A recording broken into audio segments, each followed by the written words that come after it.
The regular city council December 18th to order at 7:01 p.m. And if you guys will join me in the Pledge of Allegiance. I pledge allegiance to the flag of the United States of America and to the republic for which it stands, one nation, under God, indivisible, with liberty and justice for all. Roll call, please. Mayor Copeland is absent. Tom Baylor? Here. Ken Jones? Here. Jeff Guard is absent. Melina Meyer? Here. Ann Schaefer is absent. David Allison? Here. And David Gleason? Here. That's a quorum of council. Move to approve the agenda. Second. All those in favor? Aye. Aye. Those opposed? All right. Disclosures of conflicts of interest and ex parte communications. Does any council member have anything to disclose? All right, seeing none, we'll move on to communications by and petitions from visitors. We have a guest speaker, Jason. He's going to give us a presentation about our mics and the teleconference. So if you want to come on up.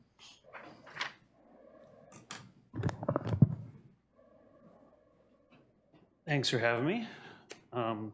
So this isn't going to be just informative for you, it's going to be informative for me because I get to be here and see what you see and what you hear. So I am keeping that in mind.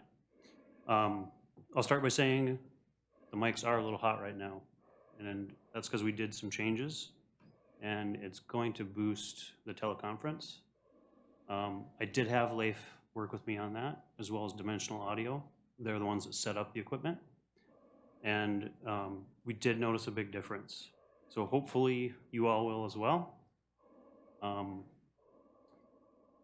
So some of the important things to consider when you are using the mics. One, of course, is proximity. If you're back here, whoever's on the phone's not going to hear you very well. And with proximity, also, say like this mic for Susan is also actually picking me up as well. So the digital signal processor is actually having to try and filter my voice out of her mic because it sees this is the one that's getting the most feed. So if you get multiple people trying to talk at once, it's giving it a lot of work to do, and it's trying to suppress noise all over the place. Like the mayor should be doing. Yeah, right, exactly. Should I not have mics that are not, if people are not Yeah, at if those, no one's should I using have? them, definitely just mute them. Yeah, Oh, okay, absolutely. interesting. I didn't know that. Yep. So the other thing, Susan was giving me a hard time about putting your mic up like this when you're not speaking. That's typically a very bad idea. Because what happens is all of our sound is coming through the ceiling. And so when, say, Susan's talking, if my mic is up at the ceiling, now her voice is coming straight down into my microphone. And if it's loud enough, it's going to create a feedback loop. And it's going to have a terrible, horrible noise in here, and no one's going to want to stay. I was waiting for you to know. And that goes in with the DSP as well, because it's trying to handle all the compression as well. So it's every time it sees that loop trying to come back through, it's trying to mash it back down and say, nope, don't do that. So the more work the DSP has to do, the harder the whole system is working, and potentially you're muting your own voice that's going out to the public. So all these things kind of contribute to that. Because ideally, you do want this mic right up here, and then Susan can bring all the volumes down. And if you say you can't hear each other on this side of the room, we have the rooms balanced. So this side, we actually have the volume turned lower, mostly to avoid feedback. So when you guys do put your mics up, it's not going to have as big of an impact. Whereas over on the audience side, it's turned up so they can hear you all. I'm going to look at my notes here, see if there's anything else I had to mention. Oh, and if you do, so, I'll get an email from Susan saying that, I couldn't hear on the teleconference. Okay, and I basically, from like an IT standpoint, I just need more details. So if it's maybe there was one person in the room you couldn't hear as well, or maybe there's some background noise that you're hearing, or any more details I can get to kind of narrow down what that problem is, the better. because otherwise it's just such a broad subject that it's hard for me to really get into it and try and fix it. It's like taking your car to the mechanic and going, it sounds funny. He's probably gonna ask you a lot of questions about that sound. So, trying to think anything else that would be helpful. Can you just give us a best practice? So we're Yeah. sitting here, so we come in, we sit down, now what do we do? When we want to talk, we, Yeah, I mean, ideally, I mean, the proximity should be about a foot or less. These are quite sensitive microphones, so they do function way out here. But if you use the mic up nice and close, we can bring down all the levels and actually avoid feedback and avoid noise distortion and let the mics do their job. I'm not sure if I'm explaining that well enough, but. and then if we want to sit back and not be heard, Yeah, if you're kind of taking a deep breath and you don't want to be heard by everybody But not- sighing and not to relief that do- the meeting's almost over. yeah. Should we maybe not move them very much at all? I mean, it really doesn't, you can move them. Just I not mean, the straight if up? you want, move them to the side and they can listen to the person next to you. So, but yeah, generally just not at the ceiling. I mean, you could point it down at the table. Obviously, you're gonna hear any paper fiddling. But better than pointing it up at the ceiling. So, Okay. any questions?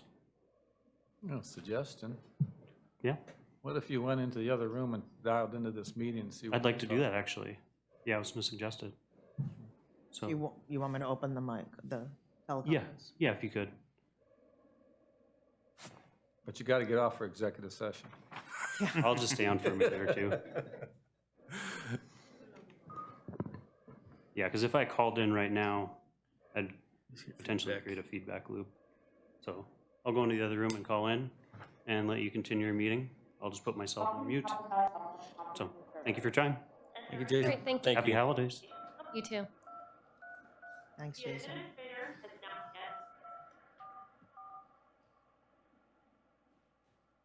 The conference administrator has joined conference. There are one attendees on the conference call. All right, so we'll move on to audience comments regarding agenda items. So is there anybody from the audience that wants to come up and comment on any of the agenda items? All right, seeing none, we'll move on to chairpersons and representatives of boards and commissions. CCMCA, looks like Greg Meyer is here. First to try out the big mic. Maybe I'll put it back a little bit. Can you guys hear me? Yeah. Let's see, we just finished up with our community health needs assessment survey. It's something we have to do every 3 years. Last time we did it was 2016. And we had community involvement in that. Barb Jewell and the staff put it together this year. In 2016, we had a company do it, and I think it cost us $20,000 or $30,000. So we just did it in-house this year, and I think it went pretty well. And if you want to take a look at it, it should be on our website. One other thing, Prince William Sound College is doing a certified nurses aid class January, February, and March.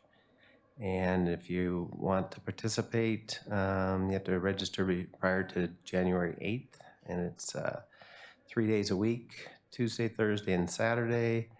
And if you need more information, call 424-7598. I think it's a good program, and hopefully we can get some people interested. I think there's 6 people signed up, so that's not bad for this community. They do stuff at the college behind the school, and then I think on Saturdays they do training at the hospital. So I think it's a good program. And if anyone's interested out there in Netherland, give a call to 424-7598, and I'll have more for you guys later. All right, any Thanks. questions from council? Thanks. All right, thanks. Thanks, Greg. All right, and I don't see anybody from the school board. Student council representative, he's not here, but sent an email, so Allison, do you want to Yeah, Mr. Deaton sent an email. I'll just read what he has to say. He says, "I will be unable to attend the meeting next week since I am out of state. Following is my report. Student Council has discussed issues in the locker rooms at the high school. Some of the shower heads were leaky, so we reported that to Mrs. Williams and she put in a work order. We also suggested that the locker rooms have motion sensing automatic lights instead of requiring a key to turn the lights on and off, which is what is used currently. These motion sensing lights are already in place within several bathrooms at the high school. Mrs. Williams was very receptive to this idea and is taking it through the proper channels to get it done. Deck the Halls is underway. It is fun time at the high school with Christmas break right around the corner. Thank you for your support of Cordova students and our education. Sincerely, William Deaton, Student Council Representative." They also did a Santa's workshop, the Student Council, yesterday after school for the kids, pretty well attended. There was, I don't know, probably a dozen or more student council, or maybe it was Honor Society. It wasn't Student Council, it was Honor Society. Kids there as elves doing projects, and I don't know, there was probably at least, I don't know, I'm guessing, but I'd say about 50 kids, maybe. Maybe a few more than that. So it was a good time, so. 50?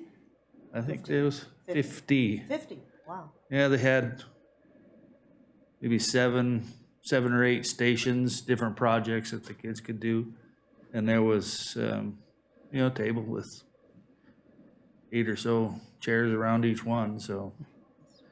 And they were all full with kids waiting in line, so it was a good show. Charged $1 per projects. I think the PTA bought the materials for it. And then the Honor Society got the revenues. I don't think the revenues was the whole idea. It was so the kids could make presents for people who get homemade things. So anyway, I think the Deck the Halls, you can go down to the school. I think judging is tomorrow. I think they were supposed to be done by tomorrow. They weren't very close yesterday. So we'll see how that goes. Anyway, if you want to go take a look. That's it. That's all he had. All right, thank you. Next, we have approval of consent calendar. Does any council member want to pull an item for further discussion before we do the roll call vote? All right, seeing none, roll call vote? David Allison, Yes. Ann Schaefer is absent, Jeff Guard is absent. Melina Meyer, Yes. David Gleason, Yes. Tom Baylor, Yes. and Ken Jones. Yes. The consent calendar is approved. Move to approve the minutes on pages 13, 18, and 19 of the agenda. Second? All right, moved in second. Any comments, deletions? All right, seeing none. All those in favor? Aye. Aye. Those opposed? All right, considerations of bids, we don't have any. Reports of officers, the mayor may be attending the rest of the meeting, not quite sure, so, and he didn't do a written one. We'll move on to manager's report on page 23. So the good news is that the governor has put a budget out that includes the harbor fund, the $5 million that we are hoping to get. It needs to go through the legislative process, obviously, but it's in his budget, which is the good news, and we'll just have to follow that along. Unfortunately, what's not in the budget is any increases to the Marine Highway or any increases, again, or making the school bond debt back to whole. So we're looking at status quo budget from the governor in those two arenas. Still unknown how that's going to work. There's some conversation about trying to override the veto that the governor did to the Marine Highway system, the 5.5 million or so, in the first 2 weeks of the legislative session, so around the 21st of January. There'll be some effort on the part of the Alaska Municipal League to convene folks down in Juneau and to really advocate for the veto, overriding the veto that the governor did to the Marine Highway System. Again, right now, there's no indication of whether there's enough support to have that happen. But obviously, the Marine Highway System is a huge priority for coastal communities, and I think we'll see a lot of leverage being applied to the legislative session this year. So we'll keep you posted on that. And I know Clay did have a chance to talk to the governor, and if he's able to come here, he can give you an update on what he had heard.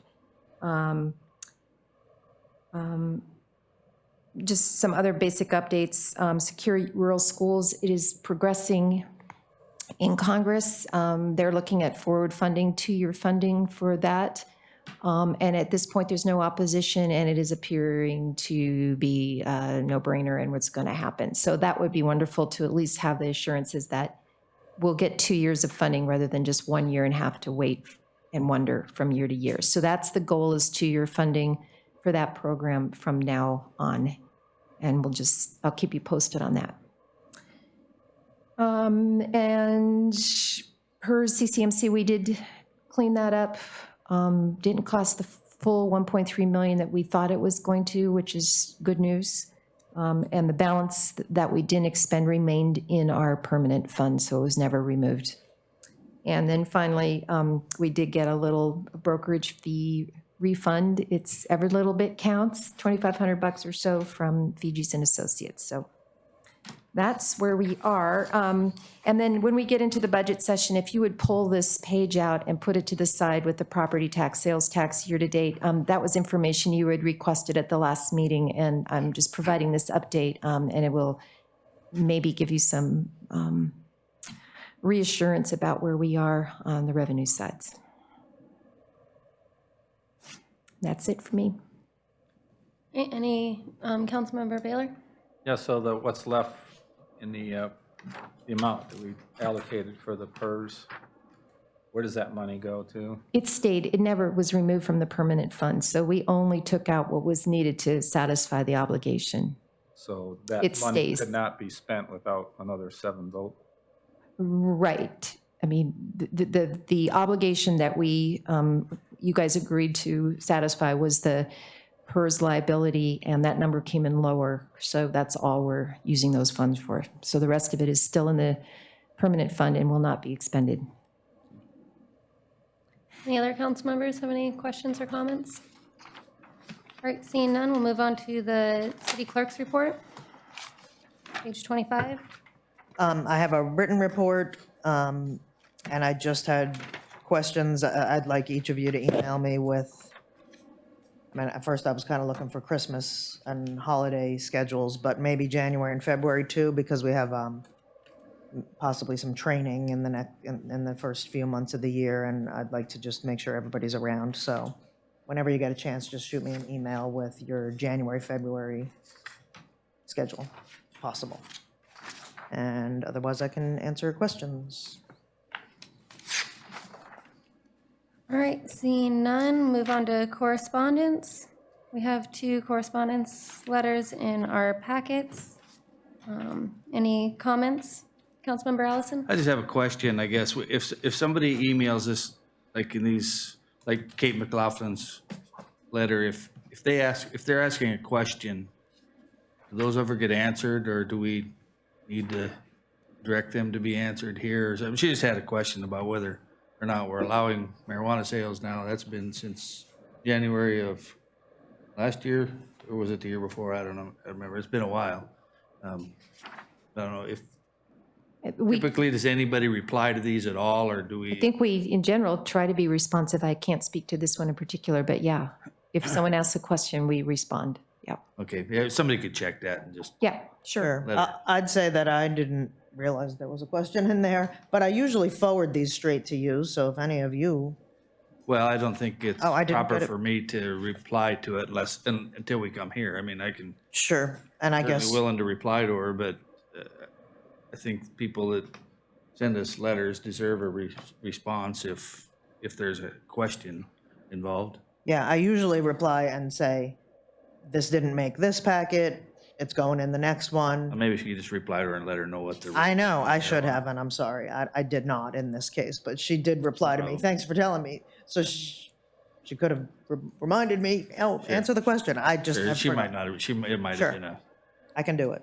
Well, and in general, when we get letters sent and they get forwarded to all council and put in the packet, it's not wrong for us to email them directly and talk to them as long as we're not replying to all, right? Yes. We could- Yes, I agree. You can Individually, we could answer a respond to each question. one or say, Yes. I got your letter or something like that. You could suggest they come to a meeting when it's in the packet and ask the question in the public if they want it to get play, Okay. and heard by everyone also. So I'd move ordinance 1179, an ordinance of the City Council of the City of Cordova, Alaska, amending Cordova Municipal Code, Section 5.40.101, or 010, sorry, to impose a seasonal sales tax rate of 5% in winter, 8% in the summer of each year. Second. All right, would you like to speak to your motion, Councilmember Baylor? I think we've already discussed that there was no need for this, so I will be voting no. Councilmember Allison? Ditto with that, that's the best way to kill it, I think. There was some other options staff gave us, but I think we just voted down. Call it good. We've got, the budget is balanced without it, as you saw the staff notes, so Call for I the think we're question. good. All right, all those in favor of ordinance? It should be a roll call. Oh, roll call, Second please, reading. for ordinance 1179. David Gleason, No. Ken Jones, No. Melina Meyer, No. and Schaefer is absent. David Allison. No. Tom Baylor. No. Motion fails, 0-5. Madam Mayor, Assistant Mayor, how are you addressed? Ordinance 1180, an ordinance of the City Council of the City of Cordova, Alaska, amending Cordova Municipal Code, Section 5.40.010 to increase the general sales tax to 7%. Second. Would you like to speak to your motion, Councilmember Baylor? I think the same goes as the previous motion. Councilmember Allison? Ditto. All right, seeing no other further discussion, roll call, please. Melina Meyer, No. Ken Jones, No. Ann Schaefer, and Jeff Guard are absent. David Allison. No. David Gleason, No. and Tom Baylor. No. Motion fails, 0-5. All right, item number 19, Resolution 12-19-56 on page 45. Ordinance 1181. 18 You first, skipped one. 1181. Oh, I marked off it.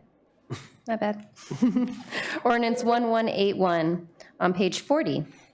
An ordinance of the Council of the City of Cordova, Alaska, amending Cordova Municipal Code, Chapter 18-90, as recommended by the Alaska Office of History and Archaeology, the Historical Preservation Council, and the Planning Commission. And this is the second reading. So move. Second. Would you like to speak to your motion, Councilmember Allison? I think this is just second reading on this. It was reviewed and looked at by the Historic Preservation Commission, and these are the recommendations that they had, so I support it. Councilmember Baylor? I agree. Any other discussion? Seeing none, roll call, please. Melina Meyer, Yes. David Allison, Yes. David Gleason, Yes. Ann Schaefer, and Jeff Guard are absent. Tom Baylor, Yes. Ken Jones. Yep. Motion carries 5-0. All right, item 19, Resolution 12-19-56 on page 45. A resolution of the Council of the City of Cordova, Alaska, adopting and operating a capital budget for fiscal year 2020. So moved. Second. All right, would you like to speak to your motion, Councilmember Gleason? It's balanced and ready to go, so I'm voting yes. All right, Councilmember Baylor? I'll yield to the manager. You got anything to add? No, I think there have been questions, a need for more information, which I will certainly acknowledge and definitely guarantee you will get in the future. Right now, in the absence of a finance director, obviously, there are reports that we're unable to generate. But I And I did ask you to pull out that one page in my report, which was the property sales tax year-to-date. I think there was concern that we've maybe budgeted on the high end of those numbers, and maybe on certain lines that's true, but overall, we're not too far off of what we budgeted. And again, there's still some funds coming in. This report is generated as of the 31st of October. So I'm feeling like we're within spitting distance of what we want. And I can also tell you that the expense side, we're coming under budget in every department. So I feel like we'll have definitely numbers for you at the next meeting in January. Dean comes back on into Cordova at the very end of this month, and he will have prepared everything not only for the audit that we will have to go through, but also for reporting, and we'll have that all up to date for you. So my apologies, but we ain't doing that again. So. All right, any other comments about the budget? Councilmember Allison? I've got a few comments, questions. Some of them might be just, what do you call it? Might not need a motion. You tell me if I need a motion, if the manager could let me know if we need a motion to change it. In particular, the school fund. I'm not sure how much the detail matters when we're approving the resolution, but in the detail on the school, you've got January through June and July through December being equal amounts of $875, and we've already told them January through June is gonna be, what did we say, $1,074,000, some, Yeah. total's gonna be Yeah. the same. Yep. So we need to make the Yep. January through June, trust me, if we take that down to 875 from $1,074,000, we're gonna hear from the school. Right. No. We start dividing that by 6, so we need to change those details, and I don't know if that needs a motion to What page change is that that on? detail. Yeah, can you tell us what page it's on? Well, I don't know what page it's, And that would have been my oversight, so I apologize for that, because I thought I had that where the correct. school detail is, it's after Yeah. the, It shows, Oh, right here, page 67. I was just gonna say, yeah, there we go. So the school transfer, it shouldn't be equal 875, 875. It should be 1.075 and 600, 600 and whatever that is, yeah. whatever the difference is there. And the school district has agreed to that, and it should have been in the budget that way, so. And we may get some of that back for that January through June, but we won't know that until probably May or June, till they get that last payment, because of that, they reported to us that they might be over. What doesn't change is the total amount that we're committing for 2020. Right, it It's doesn't just- change the resolution at all. Right, right. It changes when it's paid, and that can be corrected, I think, without motion, but Should Susan. we make the motion? or- I don't think you need a motion. Okay. Yeah, I think clerical is what. Ask her to make the correction, and she's aware of Yeah, it. just fix that so we don't Sure. get in trouble with the school. Yep, Good catch. The chip seal fund, still a little bit concerned with that. It isn't a magic fund that was out there. It's been reported as part of our general fund balance for as long as it's been in existence, and all of a sudden we found that the last meeting or two. And I think staff told us that they were planning on spending that on a new street sweeper, but the street sweeper was almost double what that fund had. So can we get a detail on that plan? yes. And just for everyone's information, David brought up that this chip seal fund appears to have all of a sudden be in the budget, and it hadn't been in the past. Dean, when he was here, did a lot of cleanup of funds that were sitting on our books as designated funds. He eliminated some that obviously we didn't really need, like snowpocalypse and those sorts of things, and rolled all of those into the general fund. But this particular fund, has received transfers from the general fund into this, I'm going to say transfers, but commitments on the part of council from the general fund into the chip seal fund. In 2011, it was $45,000. In 2013, it was $268,000. And in 2015, $16,000. And those funds have been used apparently over time to pay for various things that are related to chip seal. This budget proposal will take the balance that remains in that fund of $138,000 or so, and commits it to the purchase of equipment that's needed to do the chip sealing. We can't do the work without this sweeper. And I'm going to turn it over to Sam, who has magically figured out how in the heck we're going to pay for it, because 138 isn't going to make it happen. We're gonna sacrifice. We're gonna throw somebody off the cliff and get 130, just kidding. We are gonna sacrifice some things in our budget because it is the highest priority in the street department right now, not only for chip seal, but for the mechanics who are spending hours and weeks and days constantly fixing this 23-year-old street sweeper. So, I mean, I can go into some details on the line items if that's what you're looking for. I'm not quite sure what you're, Here's my concerns. Okay. Two concerns that I have with it. First is that it wasn't reported previously, at least not obviously, to us that this was a reserve out of that general fund. We've got a certain amount in our general fund, but I think we're spending reserves from various accounts to run the city all the time. So I don't have a good handle on what that general fund balance is unreserved. This is obviously one of those reserved things, but it hasn't been reported as reserves. So that's one concern, is that we're reducing the general fund now by $138,000 in our working fund.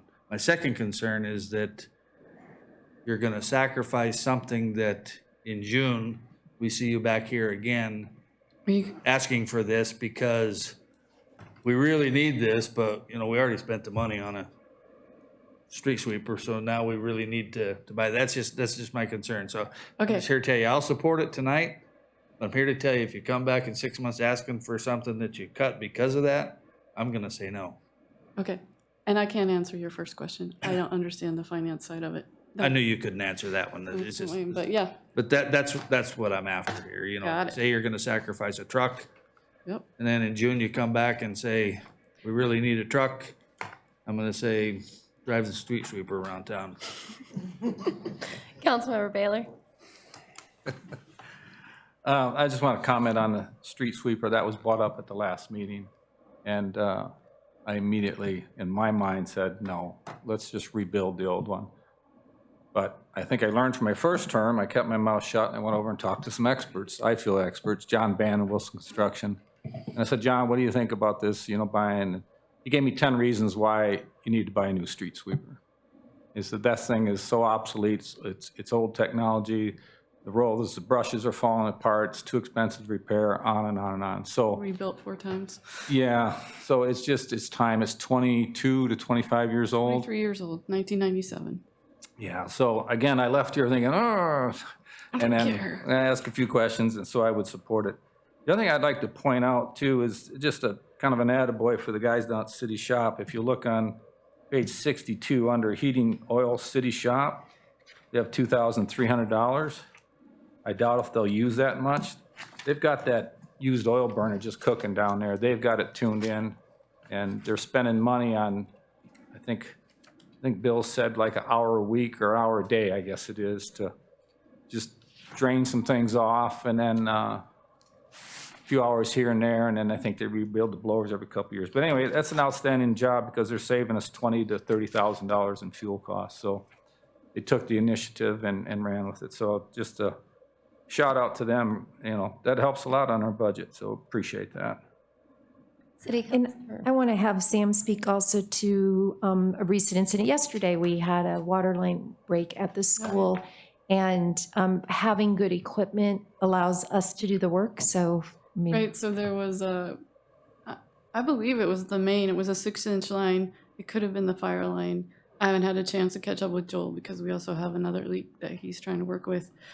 But they had the MIDI there. It's not a mini, it's a MIDI. MIDI.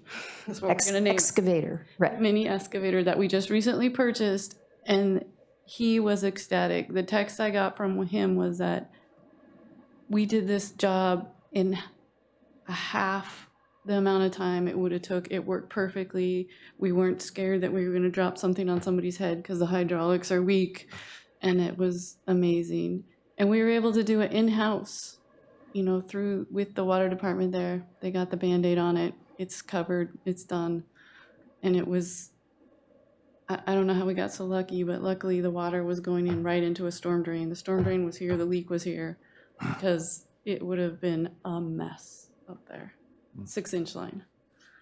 So thanks for the MIDI. It's amazing, and Joel is in heaven. Councilmember Bailey? So I'm stretching this a little bit, but it is budget because it is saving the city money. The rumor mill has it that you played hardball with a local property owner and said you will get that water line fixed. I did. And I appreciate that. I mean, that's a good job. Yeah, thanks. Thank you, Sam. Any other Councilmember Allison? Yeah, can we take a quick look at page 101? Can I just well, maybe it's not just 101. It was in some other places in here as well, but well, first, I guess a general comment, which I hope you can fix for next year, is every time we get one of these budgets in front of us, it looks different than the last one in format. You know, the last one we got had 3-year history, and it had some different line items, and so now we get this one that's supposedly the official one, and it's completely different. And this is the first time we've seen the enterprise fund budget, so if we can get that ahead of time and make sure it's uniform each time, that would help. But can you explain this health fund, the transfer fund? Is that the refund? Where is the refund that we're getting from these guys that was in one of the budgets before, was in one of the revenue lines, but it's not there now, but now we've got this health transfer? So the way that the health funds, and a few things you need to know is that this document is pulled from Cassell, which is our financial accounting system. The budget that we prepare for the public will happen after this is prepared, and we'll put it in that format that you are accustomed to seeing, the document with prior years and all that kind of stuff. And it's my understanding that this is how we did it last year, but if that's not correct, I apologize. So this document, again, is populated by the data that we prepared as departments, put them into Cassell. When you approve it or make changes to it, we'll make those changes, and then we will work our magic and turn it into the document that the public sees. So In the future, what I would like to see is from the first budget until we approve it, is the same format. If you got to change the format after we've approved it, then okay. you know, I don't really care what you Sure. did after we've approved it. Sure. So these are formats, general formatted reports that come out of that Cassell system. So we can export the information into a format that you guys want, and we will figure out how to do that. Where's the refund at? So we don't have a refund yet. This particular document, this strictly reports on our insurance, what we pay out, what employees have been reimbursed, and then the claims that we have. So this won't include that reimbursement because it isn't, how do I explain it?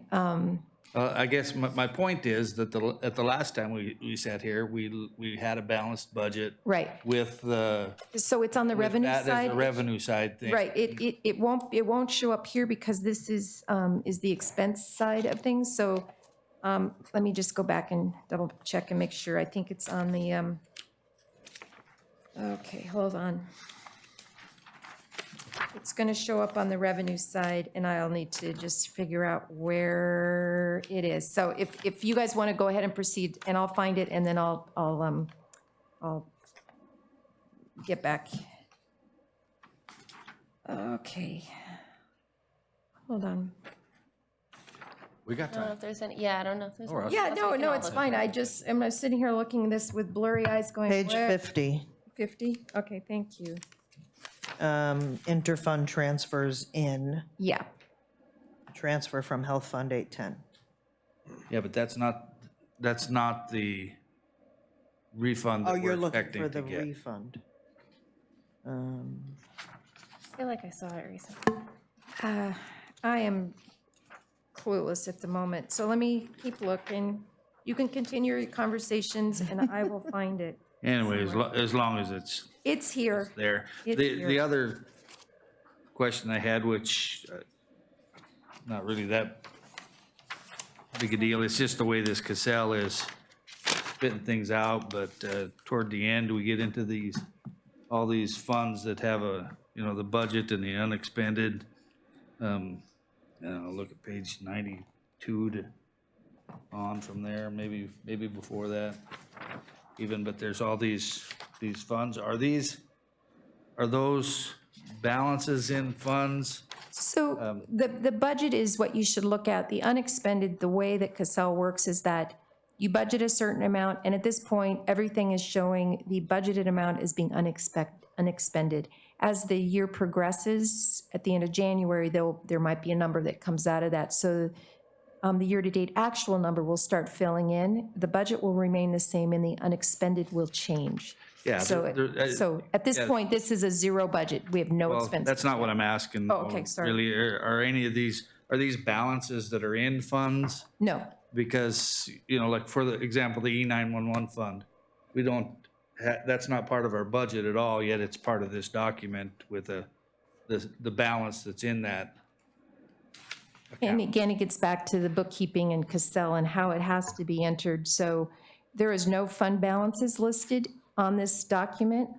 All you're seeing is what is expected to be transactions that will happen over the course of the coming year. So do we expect is E911 part of our budget? No, Where is that? What page is That's- that on? That's on page 103, hold on. There are account, 102, 103. okay. Let's see. I was just wondering why they were part of this document. I know it's not part of our budget, but The E9, the 911 surcharge? yeah. So that is anticipated in the budget. We get that revenue as a grant from the state for 911, if I'm not mistaken. The E911 fund is from a $2 per line charge that we had Okay. initiated with the phone companies, but we stopped that when we weren't spending any money on any E911 stuff. So maybe that's in here. I have to admit that some of these funds were, It kind of hit a log jam a year Yeah. or two ago Okay. when they kept telling us they were gonna do something and we never got a plan, and we've still never got a plan. And so I can honestly report at this moment in time that I took the numbers that Alan and Dean had put together for a lot of these, and the only numbers that I changed were the ones that were directly related to department operations. it just looked to me like Yeah. this was kind of a mixed bag, and some of them were balances that were in that account.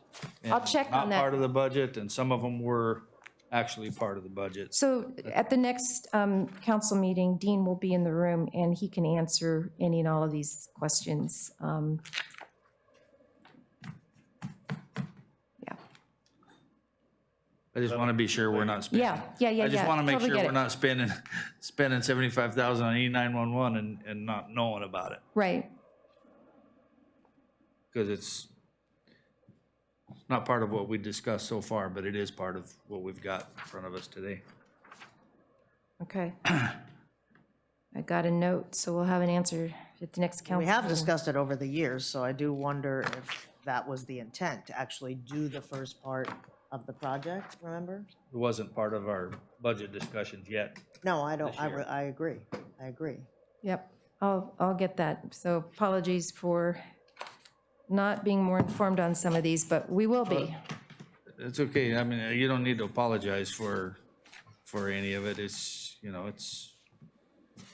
I know it's just because it came from Casella, and that's not the only, E911 wasn't the only one of those pieces of paper Okay. that I had questions about, but I don't Yeah, so if think I you, need to go over all of them. if you could reserve any of those questions for when Dean is back, and we'll get this cleaned up. And I've got notes, so I'll make sure he's alerted to The that. main thing I want from Dean is a report on that general fund and Yeah. what's reserved and what's not, and what Yep, balance yep, is in there. Yep, I guess I'm failing to understand how we can clean it up after we pass it. I mean, we're statutorily obligated to pass this before the first of the year.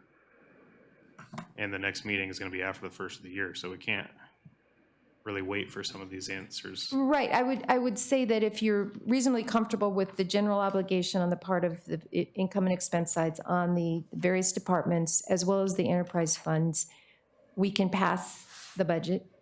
Obviously, if you guys want to make a budget amendment and say, you know what, I can honestly say that Dean feels very comfortable with this budget, that we have the right revenues on the table and the expenses work and everything's going to be fine. It's all those strange, odd little transfers in and out and revenues, things that I don't particularly understand yet, but he does, and he feels very strongly that we're not in a situation where we're spending money we don't have, nor are we planning programs that you guys haven't approved. So at this moment in time, I have his confidence that that's the case. Councilmember Allison? I guess I'm not concerned about the resolution, that summary page, I'm okay with. It's the detail that I've got some Right. issues with. So I don't think passing this resolution affects that. I mean, it may ultimately, when we get things ironed out, like for example, the school thing, it doesn't Right. affect this resolution, and this resolution is what we're passing now, so I guess I'm okay with that for now. Yeah, I also feel comfortable just passing the resolution because how the resolution part is written, I'm comfortable with. And if there's any changes in the details that really mess things up, then I guess we could do a budget amendment when Dean comes, if he sees it, if there's like a big glaring thing that we didn't do. But I think it's a balanced budget, so that's good. Councilmember Allison? I do have one question on the enterprise funds on the ODIAC, and I apologize, I didn't have the page right here in front of me, but anybody tell me where the ODIAC camper park is? Somewhere in the Huh? 80s, 87. Which one, yeah. I would just, it looks to me like we're spending 25,000 out of their reserves. I can address that. So that, was that last year? We worked, I can't remember if we did a budget amendment and we were gonna get a design for the ODI. We did, Yeah, yes. oh, was that last year? Yeah. Well, the grant never has been released or opened. We have a proposal from engineering company. We have not spent that money. Okay. So we're kind of like holding, but we don't want to take it out because we don't want to do a budget amendment. So that's why it's still there. Okay, I'm good with that. Thank you for the explanation.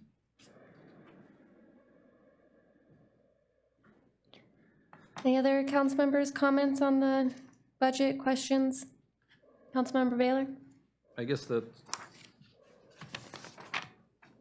yeah, I certainly support this budget, but I don't want to see this number go higher next year. I don't want to come into next year talking about, we got to make cuts, we're going to have to do this, do that. I don't think there's going to be an appetite to raise any more taxes next year. So this is your 7 or 8 months to get it all figured out, and like you said, which arm to cut off if need be. So I hope next year we can kind of move smoothly into this, and it also emphasized the importance of getting a good qualified finance director, Right. you know, that to help you, because this is a big step for one person. Yeah, I have to compliment everyone in our administrative offices for helping put this together, because obviously without Dean on the ground, we were doing this on our own, and everyone contributed and everyone really understands their numbers. So I feel confident that you're not going to see a lot of budget amendments. And the other thing I'm really confident about is this is a real budget.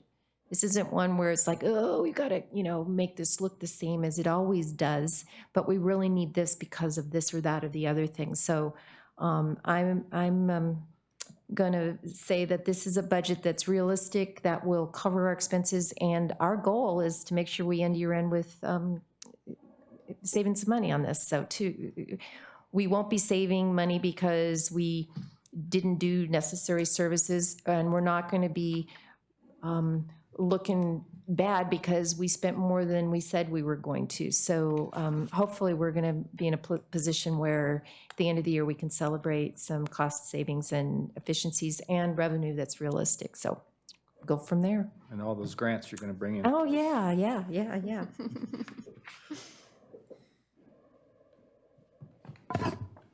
All right, any other questions, comments, council? Call for the question. All right, this one's going to is this second reading resolution? No. It's just a roll call because it's the budget, and the budget is a roll call. All right, roll call, please. David Gleason, Yes. Tom Baylor, Yes. Melina Meyer, Yes. Ann Schaefer is absent. David Allison, Yes. Ken Jones, Yes. and Jeff Gard is absent. Motion carries 5-0. All right, so item 20, Resolution 12-19-57, a resolution of the Council of the City of Cordova, Alaska, adopting city service fees, rates, and charges for the 2020 calendar budget on So page moved. 104. Second. Would you like to speak to your motion, Councilmember Baylor? I had some questions on this, and I asked planning department in particular, and they seem to address things, so I'll yield to staff or anybody else. Councilmember Allison? I'd like a summary report from the manager, if she's got it, what changes were made, if any. I'm going to turn it over to Leif.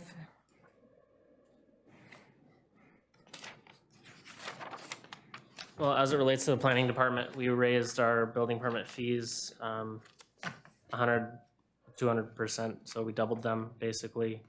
They're pretty on the low end, and I feel comfortable with where they're at now, and we can look at them again next year. And then for all of the utilities, we raised those 5% for water, sewer, and garbage, as had been discussed, and that was an across-the-board change. I compiled the rest of the fee schedule, and there were some minor, very minor changes from Parks and Rec and the Cordova Center, but their fee structure is essentially the same as it was last year. And I believe that's it. Councilmember Baylor? Then we discussed in a previous meeting about the fees for renting this place out. Was any of that addressed? Not yet. We're doing a thorough review in January of the impact of this building on staffing and the costs, and we're going to allocate utilities and everything across the square footage, and we'll get a better sense of that, and definitely that's a priority. Okay. Councilmember Allison? Yeah, thanks, Lee, for your summary there. I just have a comment for I guess, for the future. I think we need to have the sewer and water department look at those equivalent unit tables and see if that still seems to be appropriate or not. The canneries with 400 people in their bunkhouse, is paying that multiple of a single-family unit the appropriate amount or what. So anyway, just something to look at for that department, sewer and water. In the future, I know we were talking about something the other day about those fees. So anyway, if we can look at those. We're gonna do a rate analysis, which is included in the water analysis, looking at, the whole water thing. We did not put sewer on the board this time because of budget. We weren't prepared to budget for it. They cost about $45 for a thorough rate analysis and then an analysis of infrastructure, water sources, and those kinds of things from the engineers. So this year we'll have water, and we're gonna try to squeeze sewer in. We have LT2 for water, so that's helpful. Yeah, actually on the same water table, the bar with restaurant 2 times kind of caught my eye. Restaurant is 1, bar is 1, bar with restaurant is 2. It just seemed a little odd to me, but I don't know, maybe that just has a certain reason to it. You know, that is a convoluted, complicated system, but when you try to go in there and figure it out and try to come up with different options, it's also a convoluted complication. So we did spend a little bit of time looking at that, and then it just kind of fell off the table. So it's one of those things that is on the list and working through. Yeah. It's been quite a few years, but I remember waitressing and then someone from the city coming in counting empty seats. I was like, why are you counting seats? And I think that was one of the reasons. So it just, I don't know, that one caught my eye a little bit.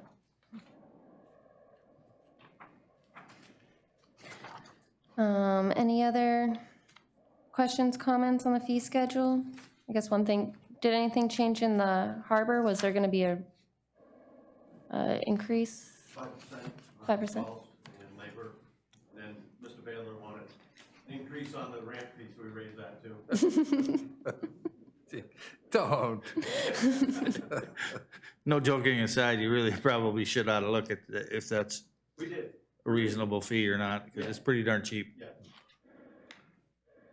So it went from what to what? Is there enforcement involved in We this? hope to, if we can get temps to be in this year. You say temps? 87 to 100. Temps, okay, I thought I heard it. Will the temps cost more than the fees? Probably. We don't know yet. Very good. Call for the question. All right, so everyone's done anyways, so roll call, please.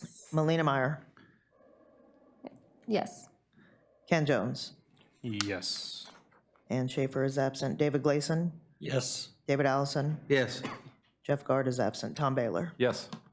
Motion carries 5-0. All right, so item 21, Resolution 12-19-58 on page 123. A resolution of the Council of the City of Cordova, Alaska designating capital improvement projects. Is there a motion? Move to approve? second? All right, would you like to speak to your motion, Councilmember Jones?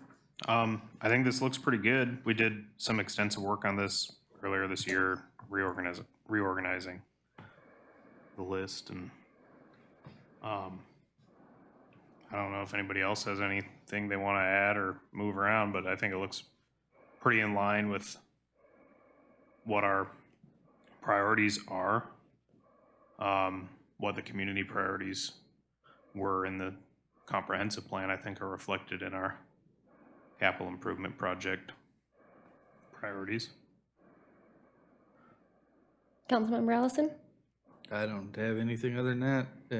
I'm happy to listen to other suggestions, but I don't have any specifics myself. All right, Councilmember Baylor?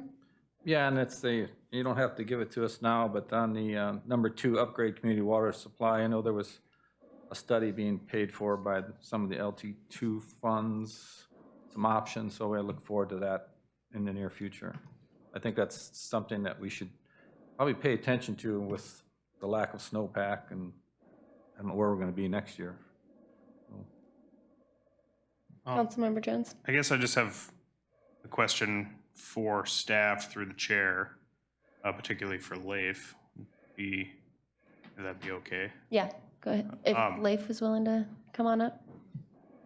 I'm just curious if, I know that he did extensive work on the comprehensive plan that we just passed at our last meeting, or not passed, but approved of, whatever you want to call it. And I just want to make sure that we capture the community priorities in our capital improvement list. Yeah, I think lots of these things came up and were expressed throughout the process. We're still in the final stages of finalizing the comp plan, so some of those things that are mentioned there will be resurfacing, but Yeah, this was, I think the last time this resolution was brought up at city council, it was specifically talked about making sure that this was incorporated into the comprehensive plan, and so it certainly was, and, yeah. Okay, yeah, I just want to make sure that, you know, we're going into the budget session, so this is the one that's going to be handed to the lobbyists to lobby for, so if we're going to make any changes, we should do it now, and I just want to make sure that this is in line with that plan that you worked really hard on, so. Yep. Yeah, and I think this comes to us quarterly too, so maybe next quarter, if there's any changes or if you, staff maybe, they have any suggestions too, we could include that. Councilmember Baylor? Well, I just want to, I hate to say point of order, but just a little clarification on all the training that I've had. If we want to speak with staff, I think the correct way would be ask the mayor or vice mayor, and then the vice mayor should ask your city manager. It's they're her employees. We don't really rule over them, or they're not our employees. So just a correct format. It would, maybe she can answer the question, or it's up to her to bring her staff forward. So, Yeah, I think you're right. I think that's we thank you. should follow that. All right, any other council comments on the capital improvement projects? All right, seeing none, we'll go to a vote. All those in favor, say aye. Aye. Those opposed? All right, seeing none, move on to item 22. On page 127, Resolution 12-19-59, a resolution of the Council of the City of Cordova, Alaska, authorizing membership in the Alaska Remote Seller Sales Tax Commission for the purpose of developing, implementing, and enforcing a remote seller sales tax code and designating the commission representative. So moved. Second. All right, moved and seconded. Do you want to talk to your motion, Councilmember Baylor? I'll yield. Let's do a little switcheroo, maybe. No? You want to sit here, or you want to sit there? Either way. Either way. All right. That's fine.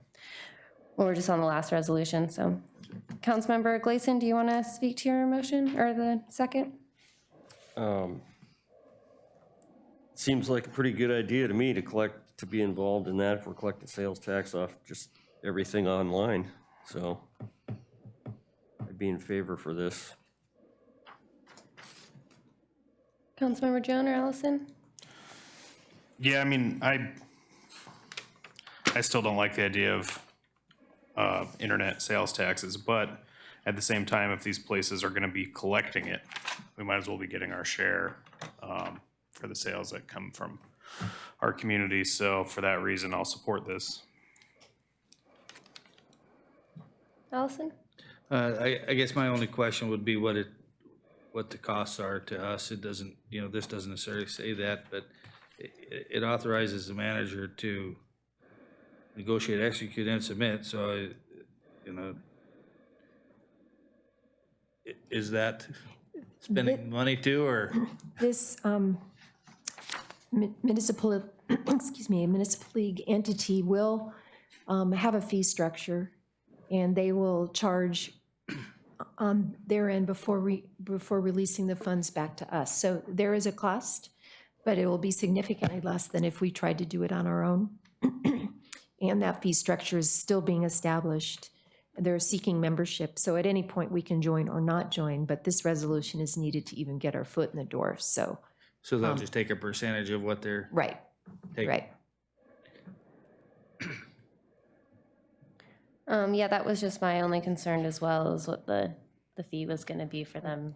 As it stands now, the only online retailer that's remitting sales tax to us is Amazon. And we all know that the universe of online sales is expanding exponentially on a probably daily basis. So as it stands now, when the US Supreme Court said it's okay to collect sales tax in areas where sales tax is collected, Alaska not having a state sales tax is in a position where every single municipality has to do it on their own. So this entity actually removes that every community has to do it on their own problem. And creates a collective that will cast a pretty broad net to make sure that any taxes that should be collected and are collected are actually remitted back to the communities that have a sales tax. All right, any other further discussion from council? Seeing none, all those in favor say aye. Aye. Those opposed? All right, there's no unfinished business. So I think, would you like to do a mayor's report? We can revert back to mayor's report. Oh, yeah, I can. What number do you have there? 5. Okay, should be live, should be live. Yes, I would actually like to thank you. And I just got out of my Cordova Electric board meeting, which has moved back a week because of Christmas next week. So I missed the December 4th regular meeting because we being Bert Adams, the Native Village VIAC, and Daryl Olson, the tribal chairman, council chairman, and I had a chance to meet with Governor Dunleavy. And I just want to say for the record that we discussed just fisheries issues and marine highway system issues. And after we got a full half hour of time and explained the importance of the marine highway system and opportunities in fisheries as our primary concerns. And I felt like the governor listened, and he definitely contacted Fish and Game and asked them to look for ways to work with us on fisheries opportunities in Prince William Sound. And he asked us to give him 2 white papers, one for the marine highway system and one for fisheries, in ways that the administration could structure changes that would benefit the community in the region.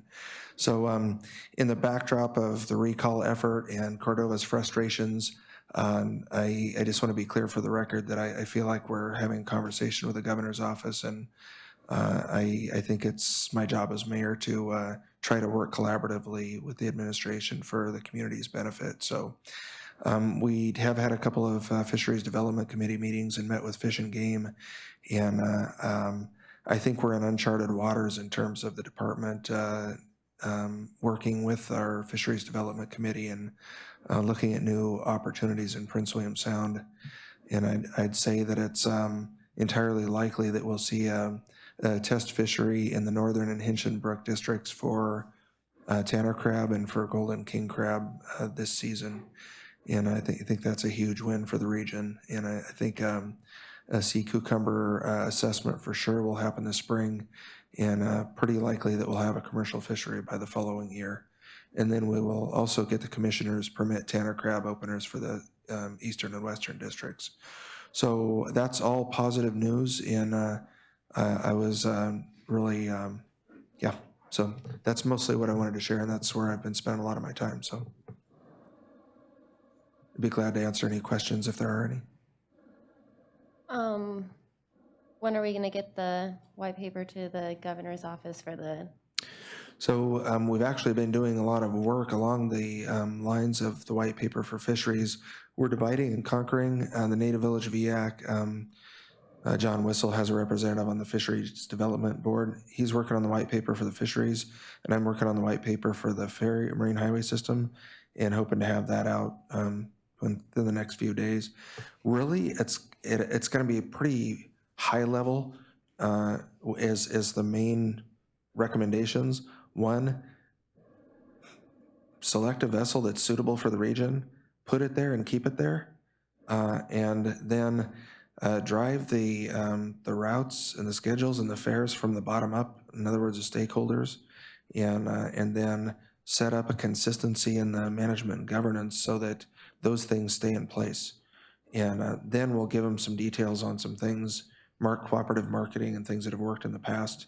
And then I had a chance to meet with our attorney, Holly Wells, and we went through Title 29, which authorizes municipalities or more than one municipality to form port authorities. And that would give the community access to federal funds. I think that's very worth looking into by the city. And again, that could put the community or region in a stronger position to have control of our own destiny where the marine highway is concerned. And that will definitely be at least mention that as an option in that white paper. So I'll try to get a copy of that circulated to council here in the next week. Thank you. Any other council members, comments, questions? All right. Seeing none, we'll go to pending agenda, calendar.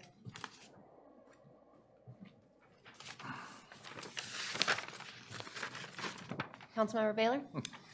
In light of the information we just got and having Robin Irving in town, who's, really has a lot of knowledge on this, I wonder if we think about it, also pointing her to the conference there, the AMHS, help me out there, it's what I mean, the Alaska Marine Highway Reform Project Steering Committee. Oh, committee? Southeast Yeah. Conference. Yeah, I think she'd be a great addition, because if you had any questions on how things could be scheduled, she would definitely be a go-to person. So, just, I don't know if we need to put that on agenda. If you think that, you could bring that forward. Yeah, I can do that as just a recommendation to, Is that committee doing anything anymore still? Are they getting together? Well, if we put her on there, and then I guess my thing is, then you have somebody that we've approved of that you can go and talk with or help out, or she might Maybe- have some good input. Maybe we should make that an actual just Alaska Marine Highway Reform Committee type of a thing. Because I think how it is right now, that's just kind of like our representative to call into those Southeast Conference calls. I think that's mainly what they do right now, if I'm, yeah, and occasionally attend, and that's Mike Anderson, and then Sylvia Lang is an alternate, and then, Yeah, with all her knowledge, though, I think we're missing a Yeah. boat by not. well, and maybe because it's such a big topic right now, we should make that an actual committee. So instead of it's like one person and an alternate, maybe we should get, It's up to you, Mayor. yeah. I will say that Robin has given, reached out and testified publicly at the hearings and has brought ideas to me, many ideas that are helping shape that white paper and other things that we're doing in terms of what we're asking for. The other thing is basically what I'm asking for in terms of services, one of three things. Either the Taslina, if it can be, or the Hubbard, the new Alaska class, if it can be configured to be home ported out of Cordova, that's another thing, and it needs to be home ported out of Cordova. Because it's a roadless community, but more importantly, because we have the all-weather airport. The crews have a heck of a time getting in and out for their crew changes at either of the other ports, so. And the other option is the Aurora, and the other option is to refurbish it. The other option is to put the Fairweather back in service. And I've reached out to two of the captains to kind of get their feedback on which of those we prefer, but again, so anyway. Just thought a committee would be, if we got a couple in agreement, maybe we could put that on the next agenda. Okay, yeah, I think it's worth looking into. I think this problem's going to be going on for a little bit while. City manager? So wait, I'm confused. What got put on pending agenda? Adding Robin to as on this AMHS project steering committee, reform project?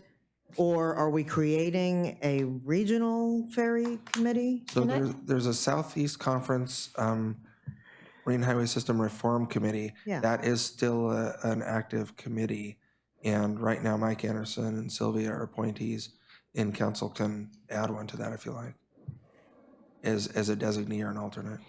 I just want to say that the structure of the working groups is changing almost on a daily basis. So perhaps what we can do is, rather than appointing someone to a particular committee, is just acknowledge that that person has a wealth of information that could help advise us on how to proceed. Because right now, AML, the Alaska Marine, Alaska Municipal League, there we go, is starting to coordinate all the communities and trying to help drive a solution that will work across communities.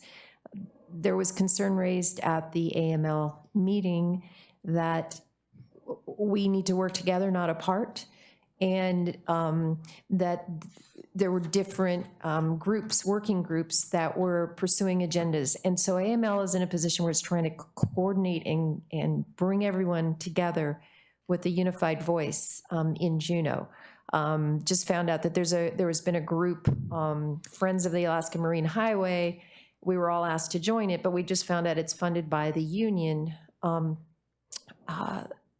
ferry workers union, whatever, it's IBU, or whatever. Yeah. So all of a sudden, it makes that group have a very specific agenda, and they need to be part of the conversation. But we, as independent city governments, probably need to be careful about how we involve ourselves with different groups. So it's a complex and moving target, and AML is got a very capable leader who's really trying to drive that and is based in Juneau. So all I'm going to say is that there's all these groups in there. We're all starting to pull together, and I don't know what groups are going to be left on the table. And so I want to make sure we're using our resources wisely and putting them and deploying them in ways that will really affect change. So no caution other than there's a bunch of people working and it's really exciting. And unfortunately, there's so many groups that it's been a little hard to get consensus, and now it seems to be consolidating, and that's a good thing. So Clay knows more about that, I'm sure. Exactly, and then the Friends of the Marine Highway System, basically in conversations that I'd had with the union's, designee in Juneau, we have a conversation about if Cordova would be interested in collaborating. Well, of course we're interested, but then I saw there were some emails and publications basically saying that we're a member of that group and whatnot, so kind of a strong characterization of our interest, but I agree exactly with what Helen said, so. And so maybe we could just leave Ramen alone for right now because she is a resource, and we do reach out to her for input and when we get a little more clarity on what AML is putting together. Is that okay? Just kind of report back to council next meeting? Or? Well, I think we should ask Councilmember Baylor. Yeah, Is I that, just think that's, as you said, use your best resources, and she's certainly one of them. Absolutely. yeah, we can wait a little bit, but if we need to expand that committee to drive a certain message or something, maybe we can look into that later, but I don't know that. I think you guys are on it right now, so I think that's fine. Any other council members, comments? Want to add anything? I just wanted to talk about January. Mm-hmm. So we're not going to meet the first day of January, which should be our first meeting in January. And so we're supposed to meet the first day that we can have a quorum.